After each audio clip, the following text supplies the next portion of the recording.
আল্লাহ নবী বলছেন তিন শ্রেণীর লোক আল্লাহর জান্নাতে যেতে পারবে না। তাহলে শোনার দরকার আছে তো নাকি?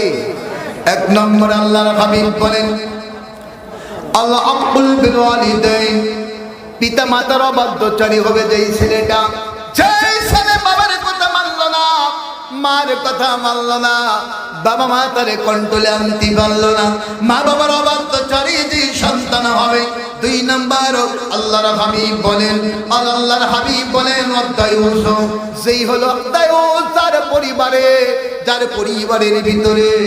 পরিবারের ভিতরে বেহুদা পড়া কাজ করার সুযোগ যেই পুরুষ করে দেয়, এই পুরুষটা হলো দায়ুস। যেই বাড়ির বাবা মেয়েকে অবাধ্যভাবে বেশারাভাবে চলার সুযোগ করে দেয়, যেই স্বামী তার স্ত্রীকে বেশারাভাবে চলার সুযোগ করে দেয়, আল্লাহ নবী বলেন দায়ুস হলো ওই ব্যক্তি যার বাড়ির ভিতরে বেহুদাপনা করার সুযোগ করে দেয় যেই পুরুষ, এই পুরুষটা হলো দায়ুস। আল্লাহ নবী বলছেন দায়ুস কখনো জান্নাতে যেতে পারবে না।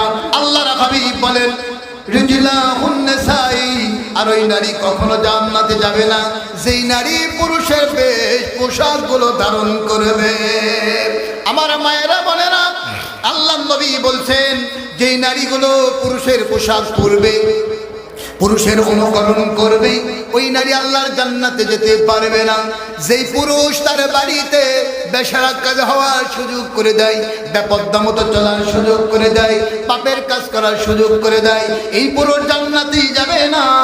আর আল্লাহ নবী বললেন যে সন্তান মা বাবার অবাধ্য হবে, ওই অবাধ্য সন্তান আল্লাহর জান্নাতে যাবে না। তাহলে অবাধ্য সন্তান জান্নাতে যাবে না, দায়ুস ব্যক্তি জান্নাতে যাবে না, পুরুষের বেশধারী নারীগুলো জান্নাতে যাবে না। আমার ভাইয়েরা, আমি যেই কথা বলছিলাম, চলুন মা বোনদেরকে বলছিলাম, মায়েরা বোনেরা, আমার মায়েরা বোনেরা, আমি আপনাদেরকে কয়েকটা সবক দিয়ে যাবো মা। আমি আপনাদেরকে কয়েকটা আমলের কথা বলবো, যে আমলগুলো আপনি যদি করতে পারেন তাহলে আল্লাহ রাব্বুল আলামিন আপনার প্রতি খুশি হয়ে যাবে। আপনার জন্য আল্লাহ পাক একটা জান্নাতের দরজা খুলে দিবে। এক নম্বরে মা আল্লাহর হাবিব বলেন ইজা সাল্লাত খামসাহা ওয়া সামা শাহরাহা ওয়া সানাত ফারদাহা ওয়া আতাআত বালাহা ফালতাদখুলু মিন আইয়ি আবওয়াবিল জান্নাতি সাআ।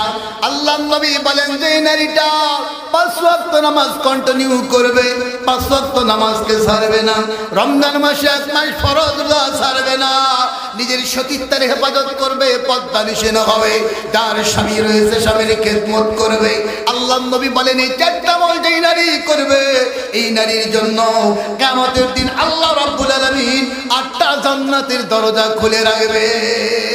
এরপর আল্লাহর হাবিব বলেন আল আব্দুল্লাহ ইবনে আবি আউফ قال رسول الله صلى الله عليه وسلم الذي نفسي بيده نفس محمد بيده لا نعدي المرأة الحق ربها حتى تعدي الحق زوجها ولو سعلها نفسها وهي على كتاب لم تمنعه نفسه رواه ابن ماجه।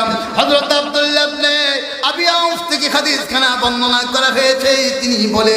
তিনি বলেন রাসূল সাল্লাল্লাহু আলাইহি সাল্লাম বলেছেন স্ত্রী ততক্ষণ পর্যন্ত আল্লাহর হককে পূর্ণ করতে পারবে না, আল্লাহর হক পরিপূর্ণ করতে পারবে না, আল্লাহর হক আদায় করতে পারবে না যতক্ষণ পর্যন্ত সে তার স্বামীর হককে পূর্ণ না করতে পারে। স্বামীর পুরো হক আদায় করতে না পারলে আল্লাহর হক আদায় হয়